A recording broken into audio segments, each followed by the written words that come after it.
Hoje eu tenho tido acesso a diversas denominações dentro da igreja, a católicos e irmãos de diversas linhas teológicas.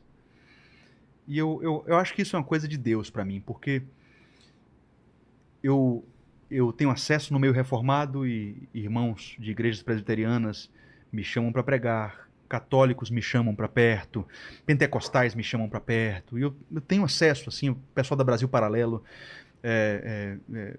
tem me chamado bastante, o Nigro, que se converteu há pouco tempo, me chamou para perto, e nas igrejas, assim, eu vejo um acesso muito amplo em diversos nichos, vamos dizer assim, teológicos.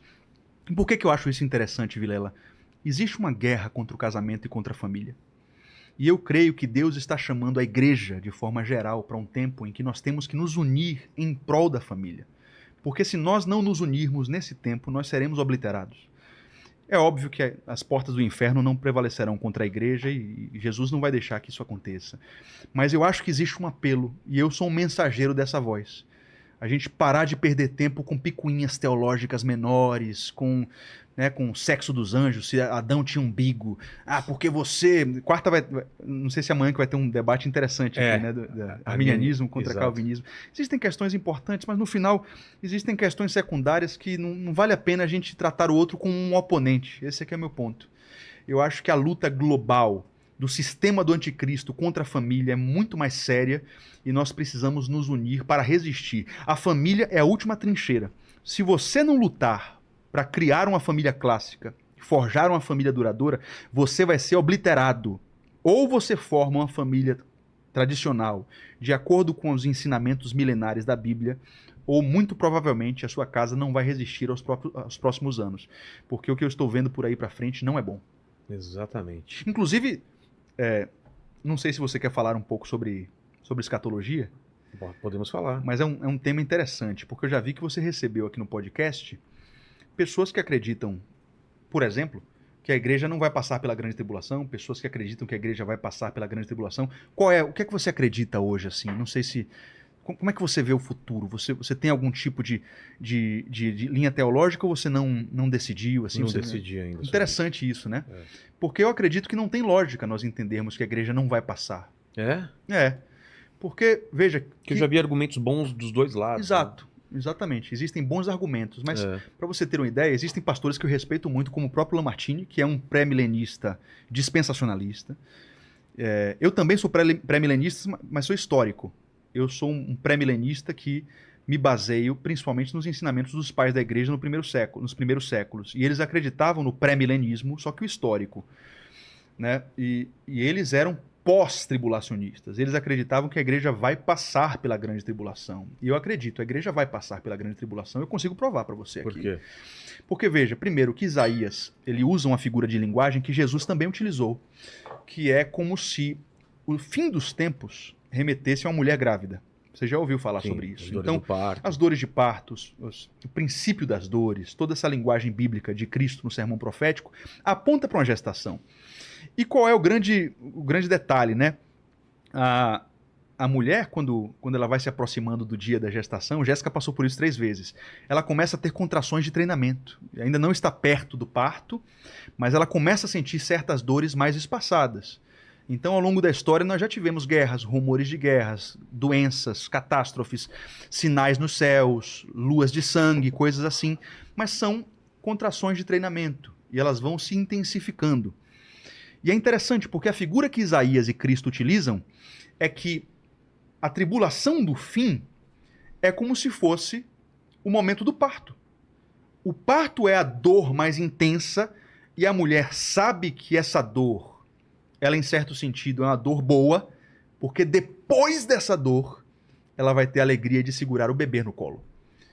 Então a simbologia de Isaías, que é usada por Cristo, é a mulher grávida sente dores se intensificando até a dor mais absurda de todas, que é a grande tribulação. E ela sabe que logo depois da grande tribulação, a volta de Cristo é iminente e os santos serão glorificados. Por exemplo, eu não sei se você sabe, mas essa ideia de que a igreja não vai passar pela grande tribulação ela chegou depois do século XIX. Você teve 18, 19 séculos antes do liberalismo teológico, em que a igreja tinha consciência plena de que iria passar pela grande tribulação. Isso é muito óbvio, por exemplo, nesse texto aqui. Deixa eu abrir para você aqui, ó. Mateus capítulo 24, que é o sermão profético de Cristo. E eu queria pedir para você me explicar isso aqui, por exemplo. Você sabe que em Mateus capítulo 24 os discípulos perguntam sobre a destruição do templo, que é o segundo, né, que aconteceu no século 70, e também sobre os sinais da vinda de Cristo. Então parece que eles misturam meio que dois assuntos distintos. Mas quando chega no versículo 21, para mim isso aqui é muito explícito, e como pré-milenista histórico, eu interpreto que isso aqui se refere à grande tribulação. Olha aqui Mateus capítulo 24, verso 21. Aqui, ó. Aqui está. Palavras do Senhor Jesus. Eu não sei se... Acho que não dá para ler, né? Não sei se vai ficar muito pequenininho muito pequeno, aqui. Não sei se é o suficiente, melhor não. Aqui, ó. Mas é Mateus capítulo 24, verso 21. É esse aqui, ó. Tá. É esse aqui, só para o pessoal ver. Tá. Então é o seguinte que Jesus fala. Presta atenção. Porque haverá, então, grande tribulação, como nunca houve, desde o princípio do mundo até agora, nem jamais haverá. Então Jesus está falando sobre uma tribulação tão grandiosa que nunca houve algo igual, nem jamais haverá. Isso não pode ser anos 70, porque a tribulação que ele está falando aqui é a grande tribulação. Uma tribulação tão gigantesca que não tem comparação nem no passado nem no futuro. O que é que ele fala depois? Verso 22. Se aqueles dias não fossem abreviados, ninguém sobreviveria. Mas, por causa dos eleitos, aqueles dias serão abreviados. Ou seja, a igreja está aí. Está explícito. Os eleitos estão aqui e essa tribulação é a maior da história. Isso é a grande tribulação. Perceba que quando chega aqui no 26, 29, ele continua dizendo o seguinte: imediatamente após a tribulação daqueles dias, que é a mesma, o sol escurecerá, a lua não dará sua luz, as estrelas cairão do céu, os poderes celestes serão abalados, então aparecerá no céu o sinal do Filho do Homem. Jesus Cristo volta após a grande tribulação. E todas as nações da terra se lamentarão e verão o Filho do Homem vindo nas nuvens do céu com poder e grande glória. E ele enviará seus anjos para buscarem os eleitos nos quatro ventos. Para mim não deixa dúvida. O texto está dizendo que os eleitos estão na tribulação tão gigantesca que é a grande tribulação da história profética da Bíblia. Não sei se você, depois de ouvir isso aqui, concorda. Sim. Que é a única forma de entender isso aqui. Se você vai lá, por exemplo, para Apocalipse capítulo 5, olha só que interessante. O apóstolo João vê uma multidão gigantesca que não se pode contar, de pessoas de todas as tribos, povos, línguas e nações. Um ancião de dias pergunta para ele: João, quem são essas pessoas? Essa multidão que não se pode contar. Está no final de Apocalipse capítulo 5. João diz assim: não sei. O ancião responde: estes são os que vieram da grande tribulação, que tiveram suas vestes limpas no sangue do Cordeiro. Quer dizer, para mim não resta dúvida. Existem duas coisas que para mim eu não consigo enxergar diferente. Eu sei que são aspectos secundários, existem coisas que são muito mais importantes. A vinda de Cristo é o mais importante, né? Mas esses textos deixam claro que a igreja, sim, irá passar pela grande tribulação. Se quiser marcar um debate, inclusive, eu estou disponível. Viu? Poxa! Porque eu consigo provar isso aqui. Outra coisa, essa ideia do arrebatamento secreto. Para mim não existe isso aí. Eu não vejo como. Não vejo como. Porque 1 Tessalonicenses 4, olha só o que está escrito aqui. Por exemplo, em 1 Tessalonicenses 4. Vamos ver se a gente consegue abrir aqui. Onde dois estiverem, um será levado, aquela parte? Essa parte foi bom você falar. Vamos ficar aqui em Mateus 24, porque essa parte aqui é o seguinte. Essa parte está em Mateus capítulo 24 e fala o seguinte. Dois homens, aqui versículo 40. Dois homens estarão no campo, um será levado e o outro deixado. Duas mulheres estarão trabalhando no moinho, uma será levada e a outra deixada.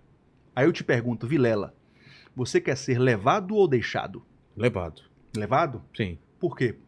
Porque você entende que o levado é arrebatamento. Sim. Opa, mas o problema é que a gente tem que ler isso aqui dentro do contexto. Porque o contexto aqui é o seguinte, versículo 36. Quanto ao dia e à hora ninguém sabe, nem os anjos do céu, nem o Filho, senão somente o Pai. Como foi nos dias de Noé, também será na vinda do Filho do Homem. Olha aqui. Então, Jesus está dizendo que o que ele vai falar em seguida é exatamente o que aconteceu nos dias de Noé.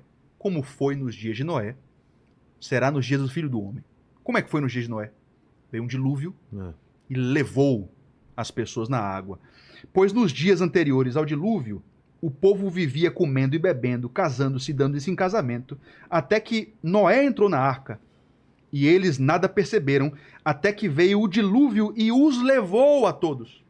Será que aí continua com o mesmo significado? Versículo 39. Já está aqui. logo em seguida? Olha aqui, versículo 39. Eles nada perceberam, até que veio o dilúvio e os levou a todos. Assim acontecerá no dia do Filho do Homem. 2 homens estarão no campo, tá. Um será levado, o outro deixado. Então o sentido do texto aqui é o seguinte, é Cristo dizendo, quando eu voltar, o juízo de Deus será como nos dias de Noé. Assim como nos dias de Noé as pessoas estavam brincando, né? Faz família, vive de qualquer jeito. Veio o dilúvio e levou as pessoas, só que Noé foi salvo. Assim também será na vinda do Filho do Homem. Um homem estará no campo, aliás 2, um será levado, o outro deixado. 2 mulheres estarão no moinho, uma será levada. E a outra salva. O sentido de levado aqui é levada pelo dilúvio. Sim. Entende? Então, esse texto não fala de arrebatamento. Esse texto fala de juízo. Mas você ia falar de outro. Eu ia falar de 1 Tessalonicenses, capítulo 4. 1 Tessalonicenses, capítulo 4. Fala aqui, ó. A vinda do Senhor. Vamos ver com calma aqui. E aí você me diz se faz sentido para você arrebatamento secreto ou não. Irmãos, não queremos que vocês sejam ignorantes quanto aos que dormem, para que não se entristeçam com os outros como os outros que não têm esperança. Ele começa a falar das pessoas que já morreram, né? Não fiquem tristes por aqueles que já morreram, porque a gente vai encontrar essas pessoas quando Cristo Jesus voltar, né?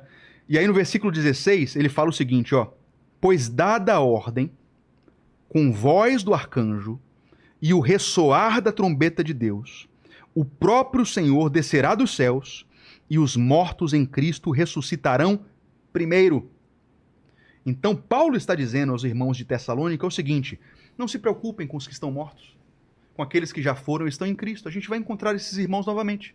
Sabe por quê? Aí ele fala: pois dada a ordem, com a voz de Deus, a voz do arcanjo e o ressoar de uma grande trombeta. Então, tem um arcanjo que dá uma ordem, tem uma trombeta que toca, né? E os mortos em Cristo ressuscitarão primeiro.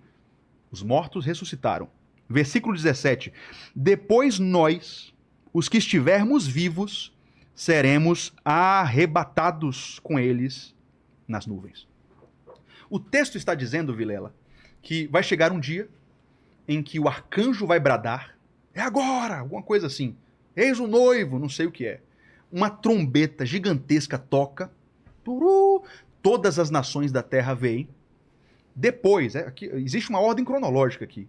Os mortos em Cristo ressuscitam primeiro com o corpo glorificado. E aí o verso 17 é claro. Depois, nós seremos arrebatados. Quer dizer, quando você for arrebatado, o mundo já viu um arcanjo bradar, uma trombeta absurda de alta tocar, morto ressuscitando, depois que a igreja é arrebatada. É o que eu concluo desse texto aqui, e como a corrente teológica pré-milenista histórica interpreta. Tendo em vista isso, o meu entendimento, e não somente eu, mas de muitos teólogos que vieram antes na história da igreja, a igreja passa pela grande tribulação e a igreja não é arrebatada em secreto, mas todo olho verá quando a igreja for arrebatada com Cristo nos ares. É assim que eu vejo.